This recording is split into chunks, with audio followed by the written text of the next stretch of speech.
On a visit to Santiago in Chile, Camilla Parker-Bowles, hunter of foxes and mistress of the Prince of Wales, found that she had unexpectedly become the quarry. It was a predicament well known to her late rival, Princess Diana. She was hounded and harassed wherever she went. Come on, get lost. Diana would pay a terrible price for her fame. Now the tables are turned. 6,000 miles from home, Camilla finds that she is now the centre of attention. Diana manipulated the press, but often resented unwelcome attention.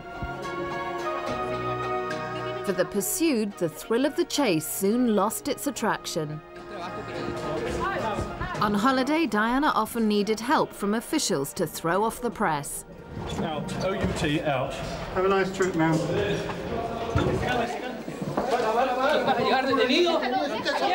A few years later, Camilla too needed VIP protection. Camilla secretly visited her old friend Lucia Santa Cruz. Lucia introduced her to Prince Charles in the early 70s and thus began a tantalizing saga of love and betrayal. Highgrove, country home of the Prince of Wales. In July 1997, it was the setting for a lavish 50th birthday party for Camilla. Such an honour exposed her to a new level of public scrutiny. I shouldn't think Prince Charles got the slightest clue what it could possibly be like to be Camilla. How could he? The whole rarefied way in which he was brought up, the rarefied way in which he lives. In 1992, Camilla was revealed as Charles's mistress in a shattering book written by Andrew Morton, to whom Diana had dictated the story of her unhappy marriage. Following publication, Camilla was invited into the royal fold at a polo match. But Camilla became the most reviled woman in Britain. Camilla has a thankless role to play. It's one has to have huge sympathy for this woman, because she's always going to bask in Diana's shadow. She's always going to be seen as the wicked stepmother figure of fairy tales. Therefore, that's a very, very difficult image to change when you come to public acceptance. Charles met Camilla at a polo match when they were both single. Polo, a sport for the wealthy, had an appeal for seductive girls, as well as for officers and gentlemen. Charles would fill in his diary with polo fixtures before his public duties. He enjoyed the physical thrill of the game. It was the perfect social environment for a prince used to having his own way, until the tragedy of his divorce and Diana's death forced him to review his life. What has changed Charles fundamentally, actually, is Diana's death. I think he is an enormously changed man. I think that's thrown him into an incredible state of the soul. I mean, he's analysing the mistakes he's made, he's taking on the grief of his sons, he's feeling all the guilt about what he did. That's huge baggage. The birth of their sons, William in 1982 and Harry 2 years later, added the demands of parenthood to a failing marriage. Shortly after this Mallorcan holiday with the Spanish royal family in 1986, Charles went off alone to Balmoral and to his mistress Camilla. Keeping up the false image of a happy family placed a great strain on Diana. In 1987, they were apart for 3 months. Charles ignored press reports until the Queen intervened. He blamed the chill in the marriage on Diana's illness. That was Charles's great downfall, was the belief that he could actually put out one view of his character, that this was the man who was the loving, caring man nursing the wife through a very difficult period of time, when in fact the truth was totally different, and he actually believed that he could get away with it. Diana was told to conceal the marriage rift for the sake of Queen and country. Charles too pretended all was well. I'm quite sure that, as in the past has happened, and this is a history of the royal family going back 200–300 years, that the prince was expected to have a mistress. What happened, I think, with Diana was that she said, no, to hell with this, I'm not going to do this. I'm not going to lay down under Camilla or indeed lay down under Charles. But I'm going to be somebody who's my own woman, and if he's going to do that sort of thing, I'm going to fight back. Quite right too. My father was at that house. In 1990, on their first royal visit to Hungary, recently liberated from communism, Diana was already contemplating revenge against her husband. After the Morton book, where Diana had expressed her worries about the relationship of Charles and Camilla, that he knew perfectly well that all the Paris spin doctors had been saying that there wasn't anything at all and this was all part of Diana's fantasy. Well, they couldn't possibly have said that without his knowledge and approval. For him then to come out and say he had done, it was more than hypocrisy. I mean, it was an inhuman thing to say about your wife, who clearly was under very considerable stress over this marriage. And you just say, well, it's nonsense, she's not very well, you know. It is 300 years of arrogant inbreeding and getting your own way that created that. Because I don't think he's a bad man, but I do think that he's a man who's just been brought up in a tradition which we are no longer prepared to accept as something that is realistic. Charles believed he was the heir not just to the House of Windsor, but to 1,000 years of monarchy. His position and royal upbringing set him apart. Waiting for the throne isolated him further. His destiny was dictated by a family tradition begun by Queen Victoria and continued by her grandson George V. What happened, though, in the beginning of the 20th century with George V and Queen Mary was that there was a decision, I think quite deliberately taken by George V, that the monarchy should adapt itself to democracy. What we're going to do, we're going to symbolise the one thing that all our people have in common. Now, the thing that everybody had in common until the 1960s was family. You all belonged to a family, you were a product of a family, you were all going to get married. Very few people didn't get married and so on. And the House of Windsor did this, and it did it extraordinarily successfully. George V and Queen Mary, and later on George VI and Queen Elizabeth, now the Queen Mother, very, very successfully embodied typical middle-class bourgeois family values. It was a bourgeois monarchy. But some of the children rebelled, notably the eldest son, Edward, the Prince of Wales. He defied his parents' family values with a string of married mistresses. There was Thelma Furness, and Frida Dudley Ward, and Wallis Simpson, for whom he gave up the throne. Now, there are always exceptions. There was the exception, of course, of Edward VIII, who was driven from the throne because he wouldn't fulfil this particular set of values. He would not fulfill this image of the family monarchy. But the trouble is, you see, once you set yourself that standard, if you then veer from it, you suffer, and you suffer terribly.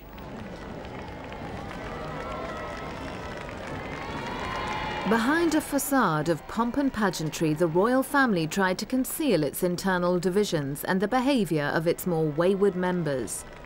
They might have decided from the 1960s, well, why don't we admit that the family is no longer as powerful a symbol as it used to be? You know, that divorce rates are increasing, there are more broken homes, there are more illegitimate children. Let's sort of shift the image a little bit, and they didn't. What they did instead, they constantly hyped it. They hyped it within the royal family. They hyped it supremely, of course, with the marriage of Charles and Diana.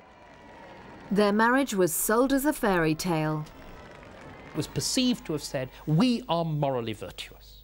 And then its conduct was discovered not to be morally virtuous. And that charge of hypocrisy was thrown at it, and it has stuck, and they will find it very difficult to get rid of it. Camilla was also following a family tradition of a special type of royal service. Her great-grandmother Alice Keppel had been King Edward's mistress. She was a very vivacious, very attractive, very charming woman, very sensuous kind of woman. There was Italian blood in her family. And so in a way she caught his eye, and he never really looked back. He was very taken with her. She was the perfect king's mistress. King Edward VII was a very restless, very difficult man. She knew exactly how to handle him. So she was, as I say, the perfect mistress for a king, for a man like him. Edward VII. You know, the man with so many mistresses that there were allegedly sort of rules as to how the mistress should behave, and one of them sort of explained how a mistress was supposed to behave, that you curtsied first, called him sir, and then jumped into bed. You know, there was actually a sort of court etiquette for the mistress. In those days, there was no scandal about that kind of thing. The general public didn't know about it at all. If photographs of them appeared in British newspapers, then her face would be airbrushed out. You would see her hat, you would see her dress, but you wouldn't actually see who it was. In that way, the newspapers were very discreet about it. Alice Keppel played the perfect wife, but rumours surrounded the birth of her second child. There were two daughters. There was Violet and there was Sonia. And as the second daughter, Sonia, was born after Alice Keppel had met the then Prince of Wales, it's quite likely that he was her father. No one can know this kind of thing for sure, but I think it is more than likely that the future King Edward VII was Sonia Keppel's father. If true, then Sonia passed on royal blood to her granddaughter Camilla. Born in 1947, the year Alice Keppel died, Camilla was the first child of Sonia's daughter Rosalind and Major Bruce Shand. Unlike Charles, Camilla had a happy childhood with her parents, sister and brother. They lived the charmed life of the country set in their comfortable former rectory, the Lanes, near Lewes in Sussex. Camilla enjoyed ponies, parties and fun in the swimming pool. After attending a local preparatory school, Camilla completed her education at the elite Queensgate School in Kensington. Like many of her classmates, Camilla became a debutante in search of a wealthy and important husband.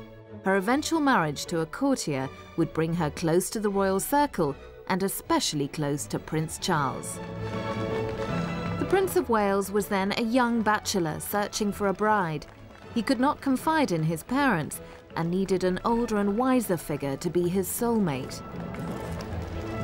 His great-uncle Lord Mountbatten filled that role. In 1977, Royal Jubilee year, the Queen and Prince Philip were occupied with royal duties. Mountbatten took the opportunity to guide the young prince. Charles often visited Broadlands, Mountbatten's Hampshire home. His granddaughter Amanda Knatchbull was considered a potential royal bride. Davina Sheffield was another of Charles's girlfriends. He was also linked with actress Susan George and the aristocratic Lady Jane Wellesley.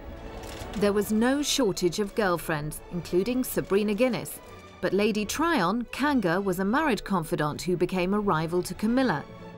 In fact, several married women became involved with Charles, but Camilla occupied a special place in his heart. She was more than a lover, giving him the comfort and warmth he had been denied in childhood. Charles and Camilla began their long affair in October 1972 after an evening out at the exclusive London club Annabelle's in the heart of Mayfair.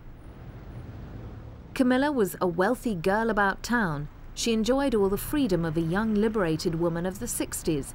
She was already experienced with men. One of the most famous romances in history started in an unremarkable block of flats in Stackhouse on Cundy Street, where Camilla lived at the time. At Broadlands, the sophisticated Camilla was enchanted by the immature young prince. Charles, said society diarist Roy Strong, was earnest with a boyish grin and a non-sophisticated sense of humour, prankish, thoughtful, kind and shy. He began a naval career that would complete his formal education and take him away from the girl he loved. He would be thousands of miles from home on the high seas as a serving officer when he heard that Camilla was engaged to Andrew Parker-Bowles. They had a high society wedding in July 1973. Camilla had won the most handsome man in her social sphere. Charles feared he had lost her forever. Really, the big mistake was not to have married her in the first place. That, of course, has been his life all the way through. He's not been able to make up his own mind. He's dallied and dithered, listened to the Duke of Edinburgh. Disaster for anybody, I would have thought. No other human being lives like that, and unfortunately it was his undoing very early on. Should have married her then. The Parker-Bowles lived at Bollyhide Manor in Wiltshire. To be close by, Charles bought Highgrove. Under the cover of royal engagements, Camilla turned up regularly. Charles's relationship with a married woman was acceptable in royal circles.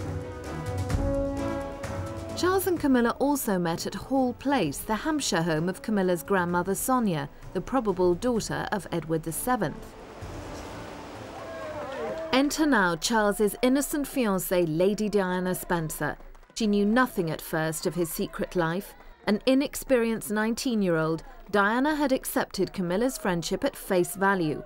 No one would tell her the truth.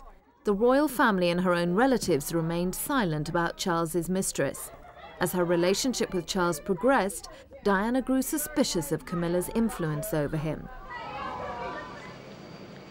Charles left for a pre-arranged tour of Australia shortly after their engagement in 1981. Diana's distress was passed off as the anxiety of a young girl facing the absence of her future husband. However, the awful truth was beginning to intrude on her happiness. Diana had heard Charles take a last-minute phone call from Camilla before they left his office in Buckingham Palace. Knowing that Camilla was in constant contact with Charles, Diana's tears fell as his plane took off. In Australia, Charles and Camilla's calls were bugged. The incident was dismissed as a hoax. But the press was suspicious. When Charles entertained a blonde, assumed to be Diana, on the royal train in sidings near the Parker-Bowles home, it made the front page news. There were official denials over Diana's presence. She knew it wasn't her and must have suspected the woman was Camilla. Diana's love for Charles blinded her to reality. And in July 1981, Charles and Diana were married at the wedding of the century. Diana was the most beautiful bride you could ever imagine, said a commentator, but Diana knew Charles's secret. Few noticed the mounted escort, Camilla's husband, Andrew Parker-Bowles, head of the Royal Household Cavalry. An officer and a gentleman, his discretion was assured. After 2 nights at Broadlands, Charles's former love nest, the newlyweds honeymooned on Britannia. Charles took with him souvenirs of Camilla. The time of the honeymoon was both a romantic time, but it was also a time of extreme bitterness and painful memories. There was one occasion on the Royal Yacht Britannia where she opened Charles's diaries and 2 pictures of Camilla fluttered to the floor. Diana later informed Morton, her biographer, that she had suffered dreadfully from bulimia on her honeymoon cruise. She blamed Charles's infatuation with his mistress. Diana's obsession with Camilla grew to the point of psychological illness. At Balmoral later that summer, Diana hid her mental state from the cameras. She knew her husband could not give her the love she craved, and that he would always hunger for the woman he could not have. Prince Charles has a really very interesting chart, because everything you look at in regard to women and relationships says, I want what I can't have. I have this romantic dream, and that I want what's just out of reach. Again, he shares that with a lot of men. He's not very different there. So it may be that had Camilla been the wife, that he would have naturally looked for something that would give him just that extra sense of, if only I could have this person, then my life would be perfect. What is fascinating is that Camilla's sun and her moon, the 2 very key components in an astrological chart, are in exactly the same sign as Diana. So, I mean, you have some very similar connections from chart to chart. So I often felt that had he married Camilla, Diana might have been the great love of his life. The Queen did not invite Camilla to Balmoral, her home in Scotland. It was left to Charles's grandmother, the Queen Mother, to entertain Camilla and her husband at her home at Birkhall, a convenient location close by for Charles and Camilla to meet. Diana believed that she had allowed a special telephone line to be installed so that Charles could phone Camilla without fear of being bugged. In time, Diana grew to distrust and dislike the Queen Mother.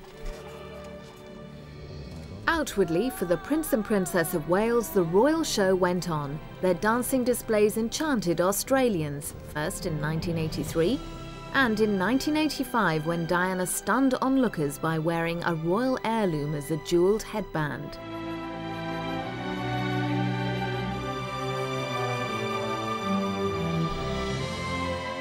And again in 1988.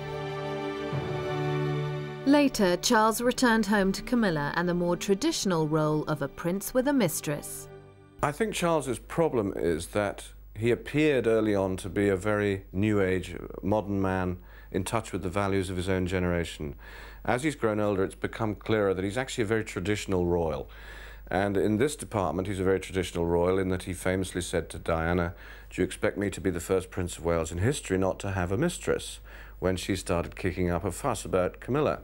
Diana turned out to be not the brainless bimbo that he thought he'd married, but a thoroughly modern woman who stamped her foot publicly and became a potent icon for feminists suddenly, but also a rather traditional woman in that she wanted a strong family unit with strong family values. He was betraying both those things. And I think as the first Prince of Wales to grow up in the mass media age, the intrusive age, he's not just out of touch with his own times, he always has been, but he's trying to live an impossible contradiction in an age when you just can't get away with that. So I don't think the deception would be any easier now in an age when people openly live with people who are not their wives. Only one of those people wants to be head of the Church of England, that's Prince Charles, and he has to live by those rules. Before Prince Andrew's wedding to Sarah Ferguson in 1986, Charles dismissed Diana's bodyguard for falling in love with his wife. Yet he and Camilla were having a full-blown affair. Royal rejoicing hid the family's concern. Charles and Diana hardly spoke during the entire wedding celebrations and came out of Buckingham Palace separately to wave off the Yorks. Holding page boy William, Diana knew that Charles was lost to her. Behind the joy for her friend Fergie, now a royal bride, Diana was already consulting astrologer Penny Thornton as she feared for her own future. She suspected Charles met Camilla in France, Spain, Turkey, Switzerland, and in Italy. Florence was where Diana believed Charles and Camilla revisited royal history at her great-grandmother Alice Keppel's secret villa, a gift from King Edward VII. Camilla took art lessons to share Charles's passion for painting. She encouraged him. He took pride in his results. It was an ideal partnership. Maybe if Charles and Camilla were to go on, not being able to live openly together, but seeing each other most of the time and having periods of absence from each other, they would be able to sustain this very satisfactorily for them both. They would always have this rather romantic, passionate edge to the relationship. At a birthday party for Camilla's sister held at Ormley Lodge, home of Lady Annabel Goldsmith, Diana confronted her rival. He expected to go on his own. Diana insisted on coming, and they went in the car together, and she remembers him as being very uncomfortable. And so she confronted Camilla. She asked her about the relationship. Camilla was evasive, and from that moment onwards, all Charles's friends and what she called dismissively the Highgrove set continued to perpetuate this lie that Charles and Camilla were just friends. In June 1990, the dangers of polo were evident when the prince, an enthusiastic player, fell heavily, sustaining a badly broken arm that needed surgery. There you go. Diana continued the charade of the caring wife, visiting her husband in hospital and taking him home to recuperate at Highgrove. Once there, Diana left and Camilla nursed Charles.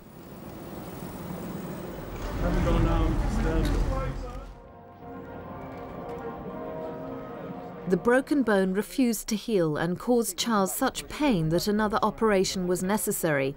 A specialist had to reset the injured arm. Camilla secretly visited Charles in hospital. Keep moving back, please. Diana spent much of her time at the hospital meeting other patients, but afterwards she repeated the practice performance of a dutiful wife, aware that the cameras were clicking and the press were covering Charles's departure. Concealing a sham marriage in which Camilla was the third party, they went home. Camilla would enter through Highgrove's gardens the moment Diana had gone. Diana lost her home as well as her husband to Camilla. I mean, I think a lot of people who not only cared about Diana, but cared about the whole notion of the royal family being able to choose a 19-year-old bride for the future king and have her give birth to his children and then be so unceremoniously dumped and have her heart broken. In some ways, we understand why Prince Charles did what he did. He had to have a wife, he had to have children, he couldn't have the woman he wanted. But she, Camilla, she was, you know, a country housewife, bringing up her children. She's the one who should have stepped aside and said, oh no, I can't do this to this girl. I can't do this, you know, because I'm decent and human and I can't watch this girl suffering and becoming suicidal and mentally unstable and ruin her life and her children's lives. Camilla's the one who should have stepped aside. Eventually, servants revealed details of Charles's conduct. Camilla had destroyed the fairy tale. Royal mistresses are exceedingly unpopular. There have been some popular royal mistresses, but they're very, very rare. Royal mistresses are unpopular first because they're marriage breakers, and certainly most women in a population will always side against somebody who is seen as a marriage breaker. Diana had an affair with Guards officer James Hewitt over a period of 5 years. She fantasized about breaking free from her marriage, but at that stage it was an impossible dream. There were other loves too, possibly 7 during her lifetime, all hidden beneath a veneer of duty. Diana took her public position seriously. She performed the traditional roles like being Colonel-in-Chief of the Royal Hampshire Regiment with grace and with a smile. She was the ideal choice as Princess of Wales and future Queen. Diana delighted in criticisms of Camilla, who was older, badly groomed and much less attractive than herself. When you see her in the flesh, she does have something special. She's got strong features. She may not be a conventional beauty. The great endearing thing about her is she doesn't care anyway.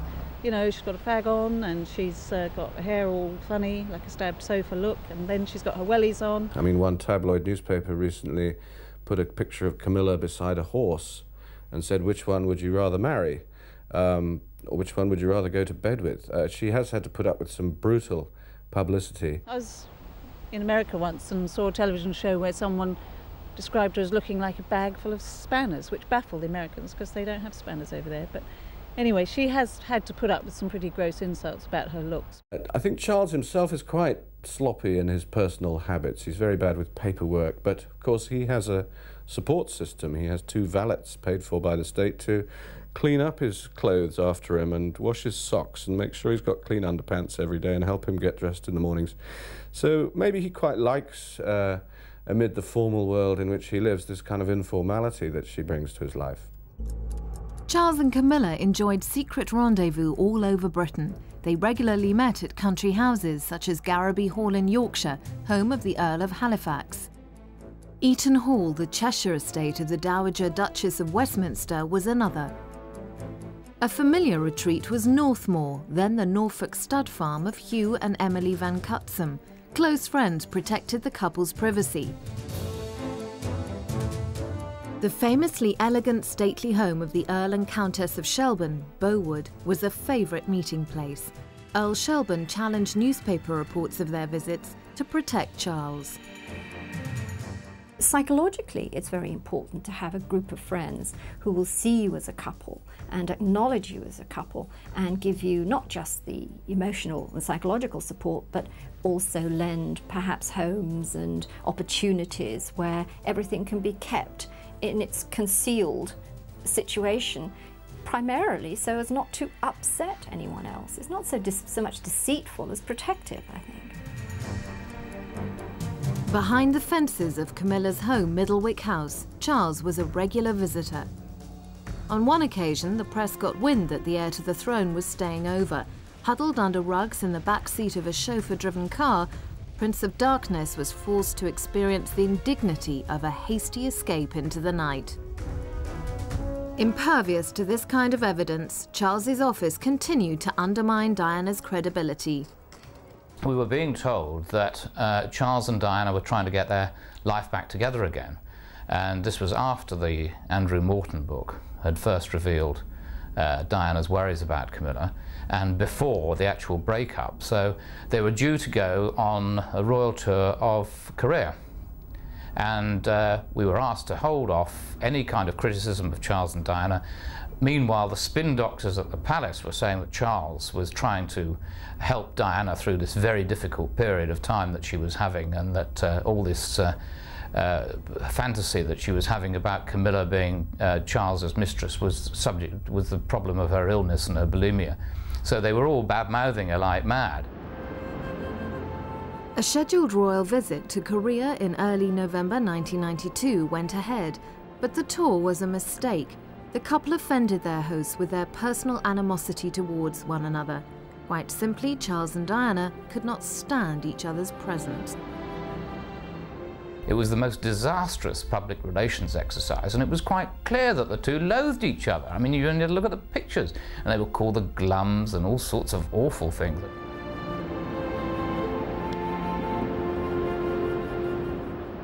The poisonous atmosphere between the couple meant that they were never allowed to represent Britain abroad again. The rift between them was now beyond repair and disguise.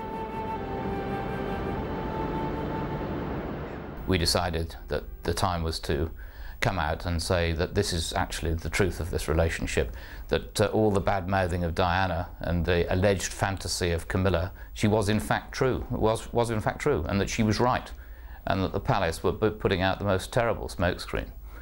No doubt they didn't believe it, but that Charles in fact had been doing all the things that Diana said. The Mirror newspaper exposed the story of a taped telephone call between Charles and Camilla made in 1989. Yeah, it was a good feeling all the way along. Oh, just what a feeling my way along you. I can't bear a Sunday night without you. Oh, God. It's like that program Stop a Week. I can't start the week without you. It pretty quickly became clear that this was indeed Charles and Camilla. It was what the person who brought it to us said it was. I thought that it was actually a very good imitation of a caricature of the Prince of Wales, which indeed it was, because he was caricaturing himself. The couple talked in intimate language and made private jokes that showed Charles had a schoolboy mentality. I think you're going to come back as a pair of knickers. God forbid a Tampax. People have not forgotten that appalling thing about wanting to come back as a Tampax. That's going to stick to him, like various aspects of the Monica Lewinsky affair will always stick to Clinton. I think there's a lot of parallels between Charles and the Clinton episode. The President of the United States, like the future king, who's also going to be head of the church, is supposed to and expected to set some kind of moral example.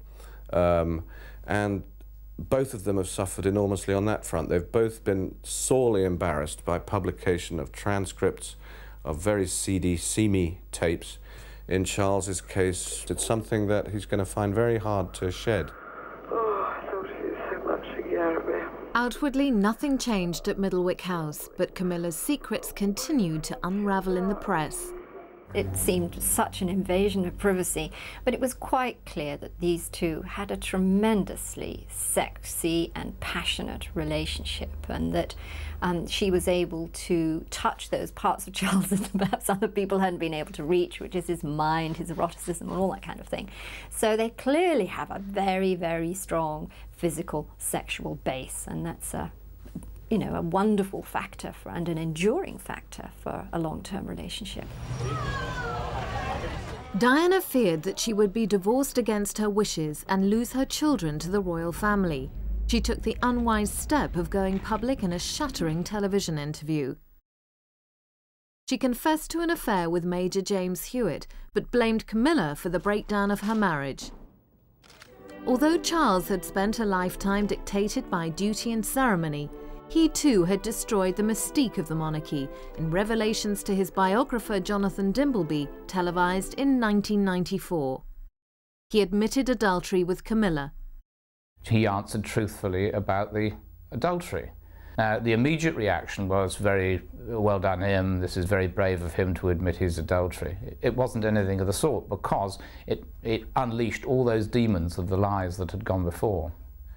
In retrospect, Charles's confession of adultery on the Dimbleby programme in 1994 was the biggest mistake he's ever made.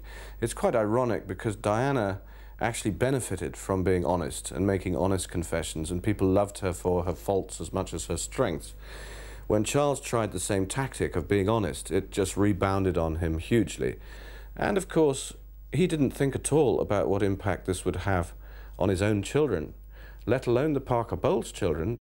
All sorts of people were involved who he didn't think of. That moment, of course, precipitated the eventual divorce between the Parker-Bowleses. Andrew Parker-Bowles had put up for 20 years with the Prince having an affair with his wife because he thought it was his national duty, I think, to do so. But that was the last straw for him, Charles making this so public. Did he think of Andrew Parker-Bowles' reaction when he gave that interview? I don't think so, but the divorce proceedings followed very hard upon.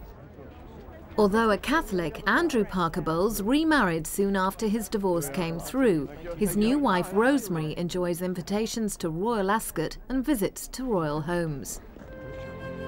Now divorced Camilla, with the help of Charles's good friend Lord Halifax, bought a new country home, Raymill House, 10 miles from Highgrove. Charles redesigned the garden, set in 17 acres. Camilla fell in love with the Wiltshire mansion's ornate rooms, its antique furniture and the king-size canopied bed. At the time of his divorce in 1996, Charles and Camilla were secretly photographed together at the Welsh home of their friends Nick and Suki Paravicini. The press had been tipped off by a mystery woman. In June 1997, Camilla crashed her car driving to Highgrove to meet Charles.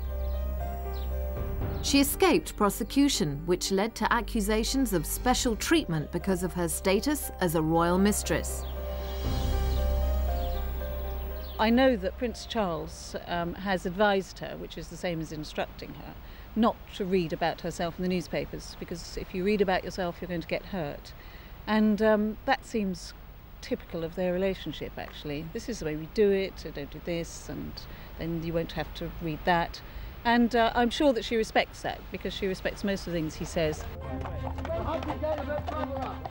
When Camilla asked the newly engaged Diana if she intended to hunt, the princess suspected that Charles and Camilla secretly met through the hunting fraternity.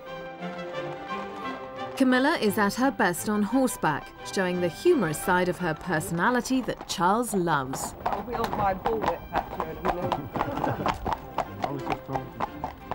I think the fact that Camilla exudes a kind of quality of friendliness, of ease. I mean, she's prepared to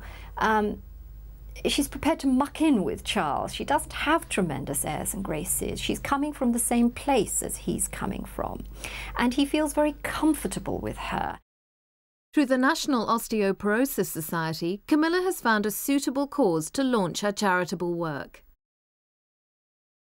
It's apparent that Camilla, in her own walk of life, is tremendously popular. She does a lot of fundraising, the charities she works with.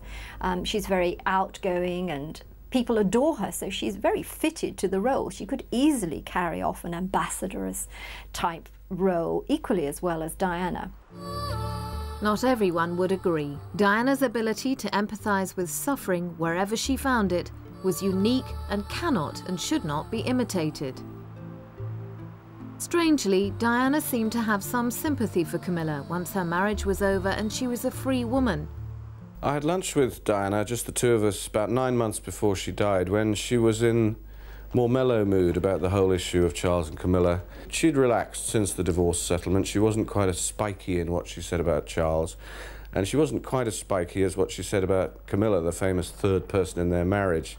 And she said to me, look, why don't they get married? I'm past caring, was how she put it. She wished Charles reasonably well. Why shouldn't he marry Camilla? These enduring memories of Diana's last campaign against landmines in Sarajevo, just days before her death, have elevated the late princess to a near religious status. But how has her death affected Charles? A great deal of trouble has been removed from his life, and that's clear. A great deal of trouble, and it was only going to get worse. They were battling over the children. battling for their affections. I mean, Diana was, you know, she was weak in many ways. She was a deeply flawed person. She knew that, and we knew that. And it's ridiculous to make her out to be a saint. She was human, if nothing else. For several months after Diana's death, Camilla stayed hidden away. Comparisons between the princess and the woman who destroyed her marriage were frequent. In the winter, she and Charles hunted. They were careful not to be photographed together. Aware of public sentiment after Diana's death, Charles and Camilla put on hold their plans to appear in public together. Instead, they weekended at secret locations, such as Llanover in Wales, where they stayed at the secluded leafy estate of Robert Herbert and his wife Philippa.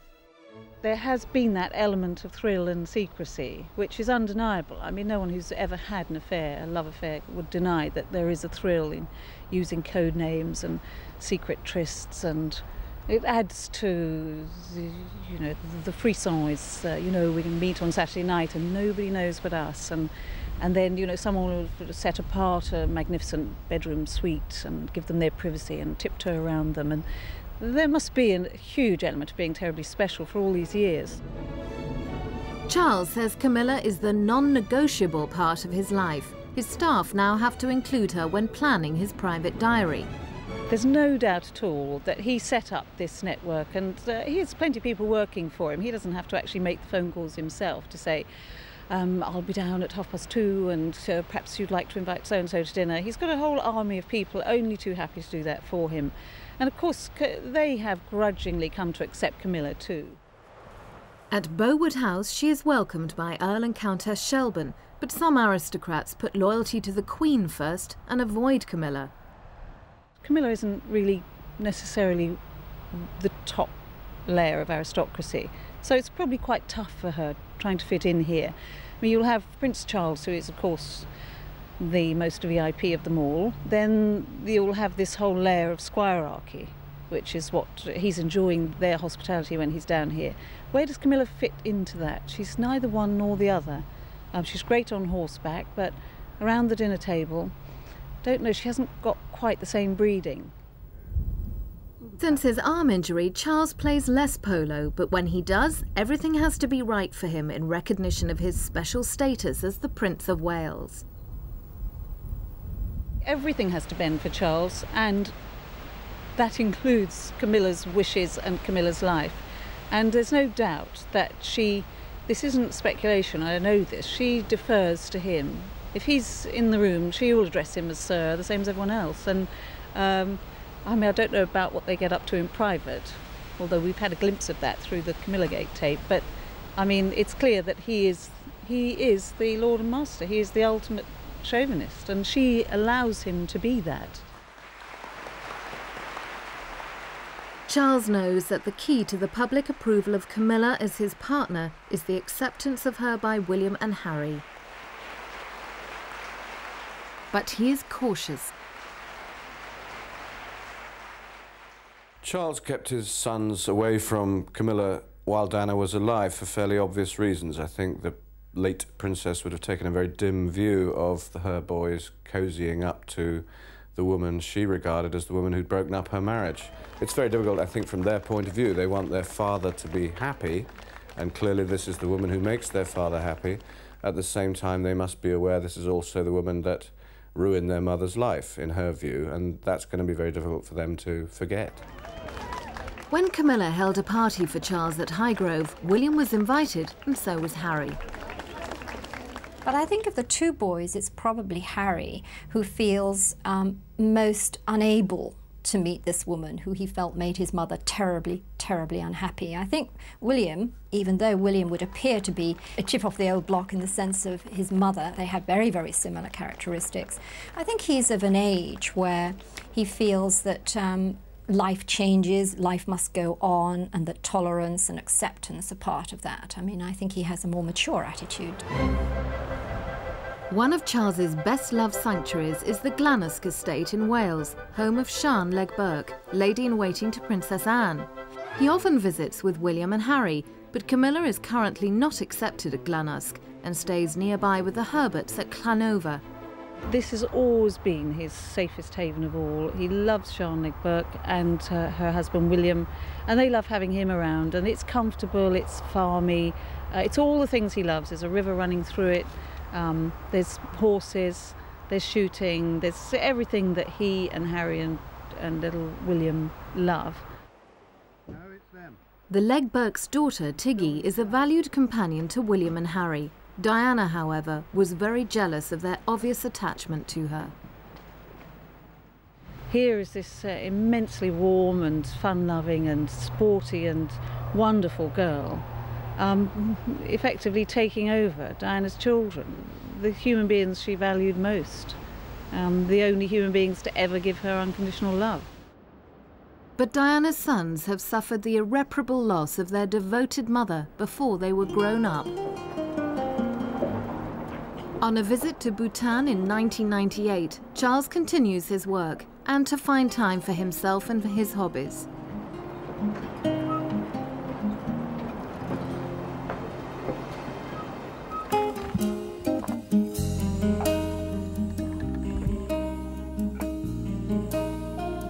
He hopes that one day the public will accept Camilla as his partner. She is very, very important in Charles's life.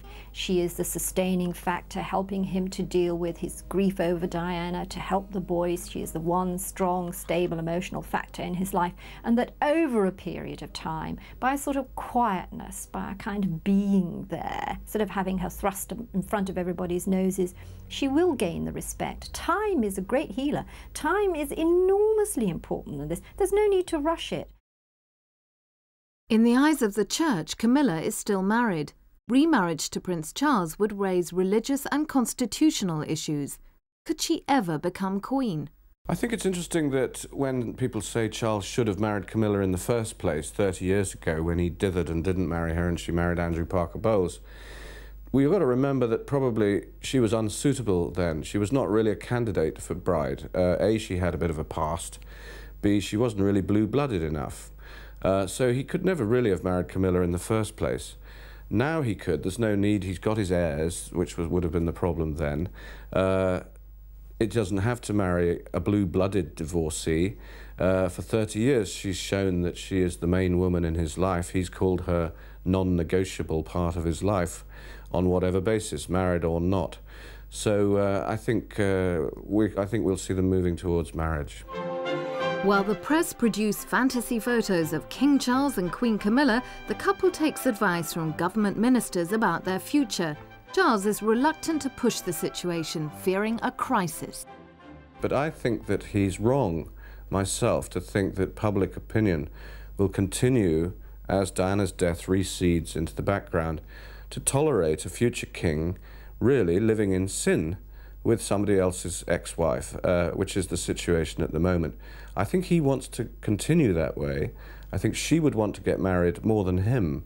But I don't think he can maintain that status quo. Camilla, I think, is now permanently the mistress. She is now permanently behind the scenes. She will never become queen. She will never have a coronation. There will be always a ghost Queen Diana. By a deep paradox, Diana's death put her back into the royal family. And in a funny kind of way, she's queen from beyond the grave. Some suspect that Camilla asked her friend Lucia Santa Cruz to help her have her marriage to a Roman Catholic annulled so that she would no longer have the stigma of divorce over her head. But even then, would Charles marry her? I think it's because she's been so uncomplaining over the years that she's still there, she's still trucking on, you know. That's, people think, oh, this is the most enduring love affair. And, I mean, it's availability, isn't it? I mean, sadly. She's there, it's all on a plate for him. Of course, she amuses him and entertains him, and they share great, great loves like horse riding and hunting and gardens and so on. But essentially, she's there. Being accepted as the royal mistress in Charles's life may be as much as she can realistically hope for. Just as Diana's death was the ultimate tragedy, becoming Queen Camilla may be the ultimate fantasy.